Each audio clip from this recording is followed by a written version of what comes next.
আমার তো কিছু হয়নি, আর আমি আগের থেকে এখন অনেকটাই সুস্থ। আর সংসারের কথা বলছো, সংসারের সবই যে অসার। এই সংসারে কেউ কি কারো হয়?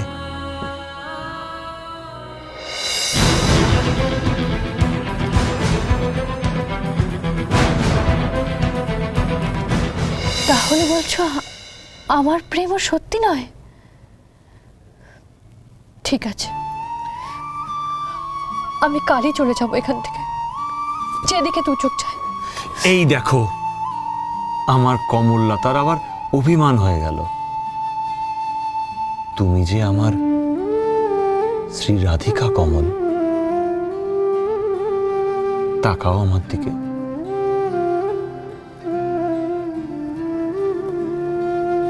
তাকাও।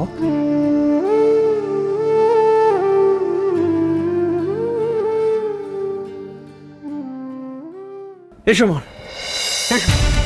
আরে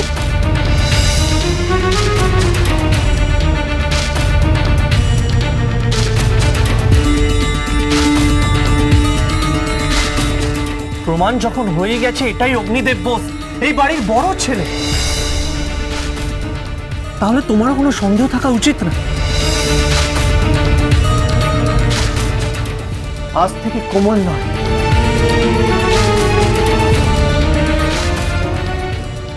দাদা ওর নিচের ঘরে শুধুমাত্র তোমার সাথে থাকে।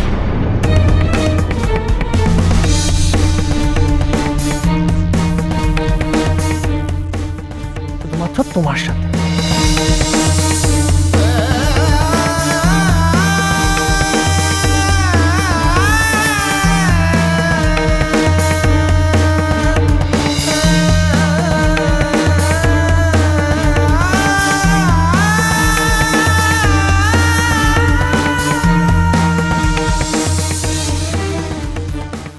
আমার সাথে কে থাকবে না থাকবে সেটাও কি আপনি ঠিক করে দেবেন ভাই? আমার কি কোনো মতামত নেই? তুই আমায় ভুল বুঝছিস দা, আমি কিছু ঠিক করছি না। ঠিক করছে এই সিচুয়েশন, এই পরিস্থিতি। এখন তো সবকিছু প্রমাণ হয়ে গেছে। তুই এই বাড়ির বড় ছেলে, মন তোর স্ত্রী, তাই ন্যাচারালি তোর সাথে মন থাকবে। কিসের প্রমাণ, কিসের সম্পর্ক? আমি এসব কিছু মানি না, মানি না আমি এসব কিছু।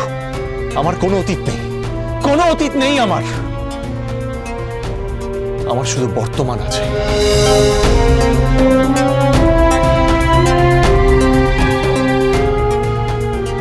আর আমি এই বর্তমানটাকে বিশ্বাস করি এবং এই বর্তমানটাকে নিয়ে বাঁচতে চাই। বুঝতে পেরেছেন আমার কথাটা?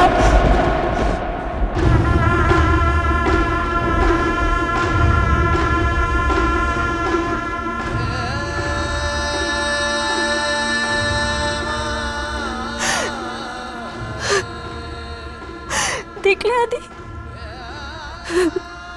দেখলে আমি কেন এই ঘর থেকে চলে গিয়েছিলাম? বুঝতে পারলে এবার? বুঝতে পারলে এইসব করে কোনো লাভ নেই।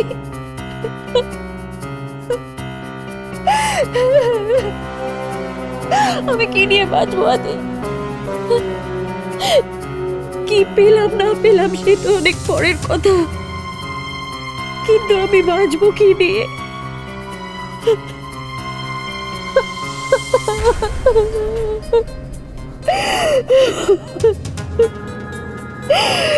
এই কথা সত্যি আদি যে আমি প্রথমে ওনাকে অ্যাকসেপ্ট করিনি। আমার খুব অসুবিধা হয়েছিল ওকে মেনে নিতে, কিন্তু কিন্তু আমি তো পরে বুঝতে পেরেছিলাম যে উনি যখন এই বাড়ির বড় ছেলে তখন আমার ওনার পাশে থাকা উচিত। আমি বারবার নিজেকে বুঝিয়েছি বোস বাড়ির বড় বউ হিসেবে আমার সব সময় ওনার পাশে থাকা উচিত, কিন্তু তখন কি আমি জানতাম আদি যে জীবনে আগে থেকেই একজন আছে।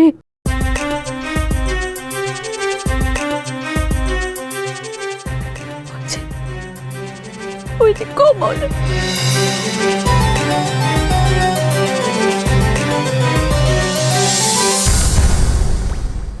কমল ওর জীবনে আছে বলে আমার কোনো স্থান নেই আদি, আমার কোনো স্থান নেই, আমার কোনো স্থান নেই। তুমি দেখছো তো, তুমি দেখছো তো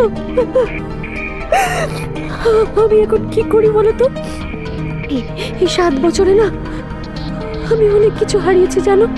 আর এইটুকু বুঝতে পেরেছি যে যা একবার চলে যায় আর কখনো ফিরে আসে না, আর কখনো ফিরে আসে না, কোনোদিন না, কোনোদিন না, কোনোদিন মন না। প্লিজ, প্লিজ তুমি কেঁদো না, কেঁদো না মন। আমি আর তোমাকে এইভাবে দেখতে পারছি না, জাস্ট পারছি না।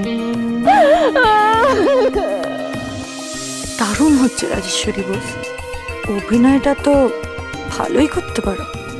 প্লিজ মন, প্লিজ তুমি কেঁদো না, আমার আর ভালো লাগছে না।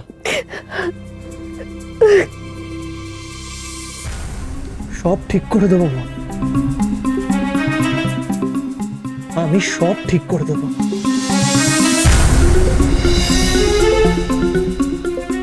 আগেই বলেছিলাম ঈশামিত্র, অনেক কিছু জিতলেও আসল জায়গায় তুমি কোনো দিন জিততে পারবে না। আদি আমার ছিল, আমার থাকবে চিরকাল।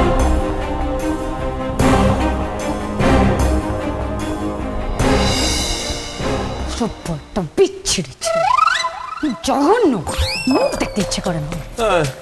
সবসময় আমার পিছু পিছু পিছু বেঁচে থাকবে। মশার পো পো সাউন্ড হচ্ছে এদিক ওদিক।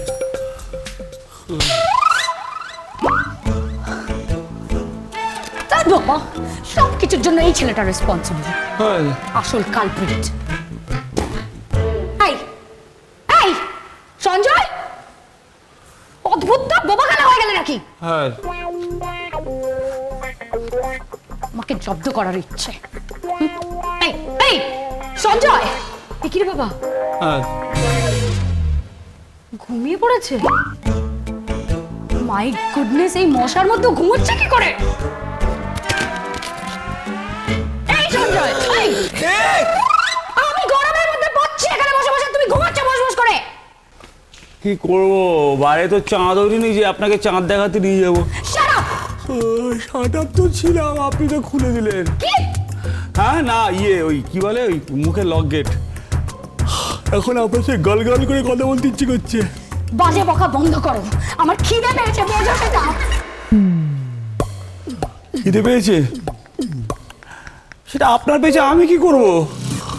আপাতত যা তরকারুটি আছে ঠান্ডা হয়ে গেছে, শক্ত হয়ে গেছে। আপনার যা দাঁতের অবস্থা, ওটা ছিঁড়তে পারবেন না। এই তোমাকে আমি, যা, তোমাকে আমি তবে রে। কি তবে রে? কি শোনো, কি তুমি আমাকে র‍্যাপ করার চেষ্টা করছো সঞ্জয়। আপনাকে র‍্যাক? যা, আপনি হলেন আমার মালকিন, তার উপর আবার ওলাই চন্ডী। আপনাকে র‍্যাক করবো মানে রাগ করবে না, রাগ করবে না। দেখুন, বসুন, আমি খাবার নিয়ে তো, খাবার চলে আসছে। ওই সামনে ধাবা থেকে খাবার এক্ষুনি চলে এলো বলে। স্যার, খাবার এসে গেছে। চলে এসছে। ইয়ে হ্যায় সঞ্জয় কা জাদু, খাবার চলা আয়া। ফাইন, জাদুকর সঞ্জয়, দয়া করে বকবক বন্ধ করে আমার খাবারটা আমার কাছে পৌঁছে দাও। আ রহা হ্যায়।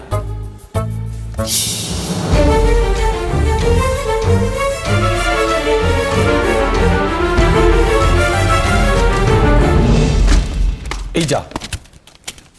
হ্যাঁ, কি হলো? খুলছে না, লক হয়ে গেছে মনে হচ্ছে। মানে হ্যাঁ কি লক করলো? দাদা, আপনি একটু বাইরে থেকে ঠেলবেন, দরজা খুলছে না। সর্বনাশ করেছে তো, লক হয়ে গেছে। লক কখন হলো সঞ্জয়? আরে কখন হলো? আমি কি করবো? এক্ষুনি তো হলো, আমি কি করবো? এবার কি করবো আমরা এরকম বন্ধ করে? স্যার, লকটা একটু খারাপ আছে। ও আচ্ছা, ঠিক আছে, থ্যাংক ইউ। লকটা খারাপ আছে। এবার আমরা কি করবো সঞ্জয় ঘরের মধ্যে? ম্যাডাম, লকটা ভাঙতে হবে। যা। ও গড, ভাঙতে হবে।